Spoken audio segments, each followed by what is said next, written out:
So because the perpetrator was Muslim, doesn't it seem that because the perpetrator is Muslim, that's not correct. That has nothing that to do, the designation would say it's a foreign organization? That's not correct. That is not correct. Okay.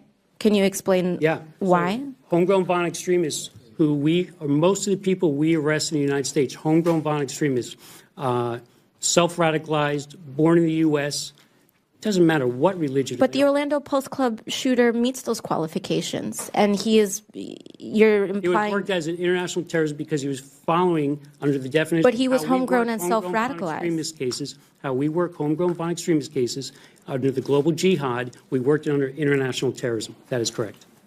Is white supremacy not a global issue? AOC tried to make the case that when Muslims commit acts of violence, the FBI calls it terrorism. But when white supremacists commit similar acts, it gets downgraded to a mere hate crime. And at this hearing, we discovered through expert witness testimony that not all of these incidents seem to be treated with the similar consistency. But we've also heard from experts that whether the FBI classifies extremist violence as, quote, domestic terrorism or a hate crime has major implications on resource allocation and prioritization within the Bureau. Mr. McGarity, the FBI considers preventing terrorism its #1 priority. Isn't that right? That is correct. And Mr. Shivers, what about civil rights violations, such as hate crimes? How do they rank among the FBI priorities? Within the civil rights program, it is the #1 priority. So within the civil rights program, but the FBI overall, doesn't it seem that FBI agents would have more of an incentive to pursue domestic terrorism cases over hate crime cases? Well, again, sometimes those cases overlap.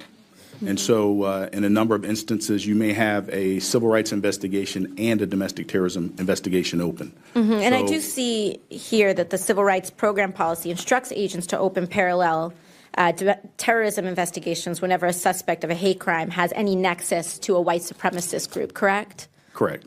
She brings up the Orlando Pulse nightclub shooter, who pledged allegiance to ISIS and accuses the FBI of calling it international terrorism simply because the perpetrator was Muslim.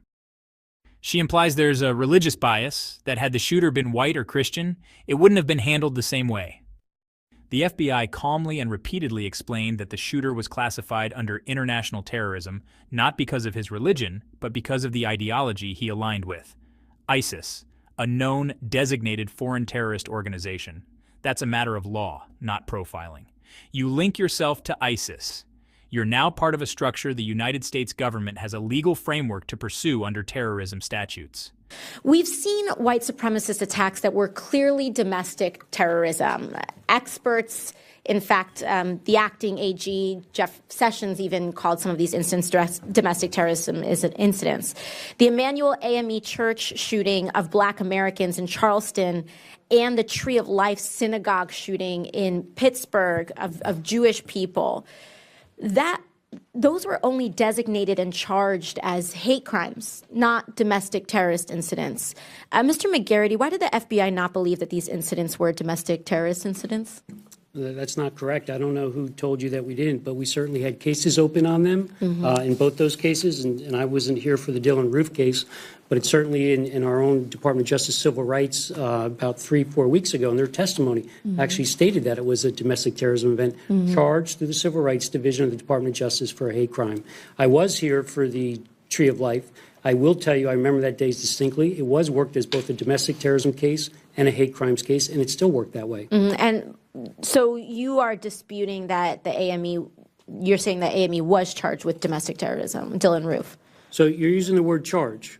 So as I said before, there's no domestic terrorism charge like 18 U.S.C. 2339 A, B, C, D for a foreign terrorist organization. There is no statutory charge for domestic terrorism.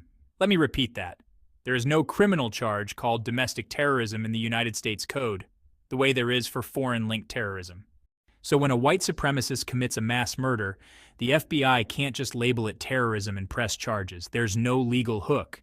Instead, they use the tools available: hate crime statutes, murder charges, weapons offenses, and so on.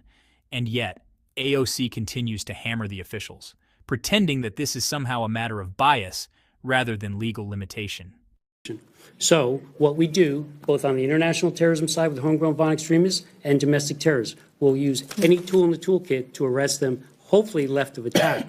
Should it be after, likely that hate crime statute will come to play through the Civil Rights Division as a charge, because it's a good federal charge for us to use. And the tree of It shouldn't be stated that it's not a domestic terrorism.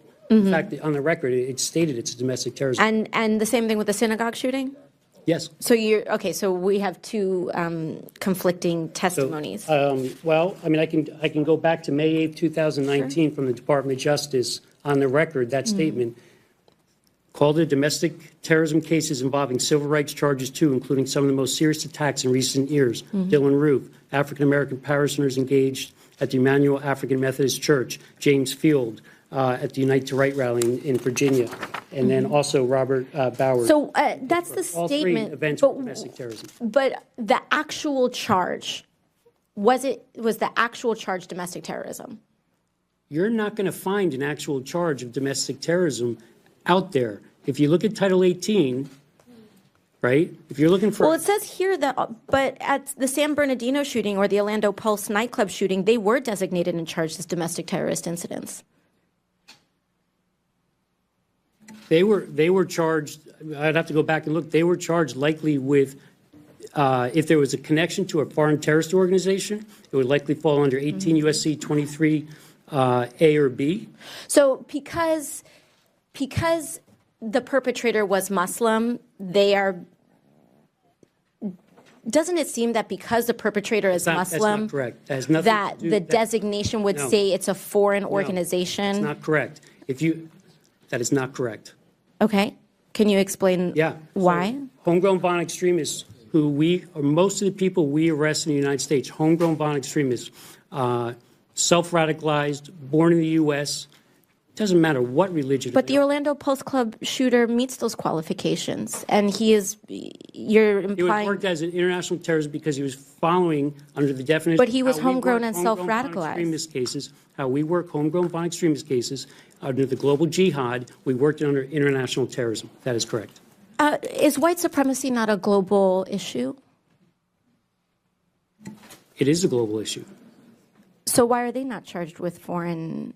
She argues that white supremacy is a global issue, just like jihadism, and therefore should be treated the same way under terrorism statutes. That sounds good until you remember. There is no global white supremacist network equivalent to ISIS or Al-Qaeda. There is no formally designated international terrorist organization. Because the United States Congress doesn't have a statute for us for domestic terrorism like we do on a foreign terrorist organization like ISIS, Al-Qaeda, Al-Shabaab. Could you see how this could create issues and discrepancies with how violent extremism by Muslim perpetrators could potentially, even if it's unintentional, but that there are holes and there are gaps here, not through your fault or any one specific person's fault. It could be our fault as Congress. But could you see how one could see how the way that we are pursuing and charging white supremacy, particularly if they tend to be charged with hate crimes and where that same type of violence committed by a Muslim extremist could be charged with domestic terrorism? But even that moment of clarity gets buried under her usual moralizing and partisanship. She asks, "Can you see how people might think this is being treated differently?" Yes, people might think that, because people like her keep saying it, without offering the full context. Hate crimes and domestic terrorism are treated and charged, they're different crimes, and they could be pursued differently with different resource allocations. Can you see how people would say that these are being treated differently? Some of the definitions we're using, I think we're talking past each other. But I will tell you from the domestic terrorism side and on the international terrorism side, on the domestic terrorism side, we don't charge of those approximately 115 arrests we did last year. Not all of them were hate crime charges. We're going to charge someone left of attack with any charge we have under Title 18 in the U.S. Code or a state and local charge. So predominantly, I would say I'd have to go back and look. Most of them are not hate crime charges on the domestic terrorism side. Okay. Thank you very much. I will now move to recognize the gentlelady from Illinois, Ms. Kelly. Let's look at some of the specific cases she brought up. Dylan Roof, the Charleston church shooter, was prosecuted for hate crimes and murder.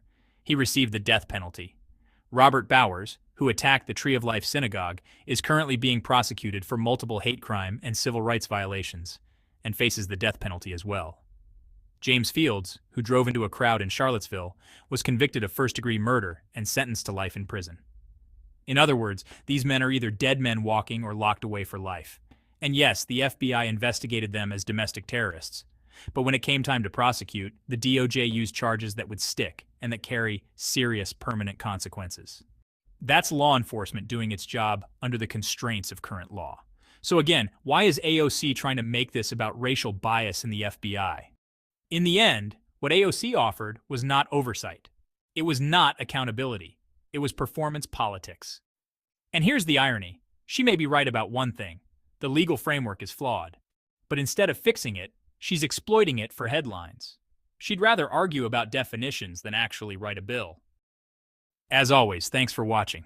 If you found this breakdown helpful, hit that like button, subscribe for more content like this, and we'll see you next time.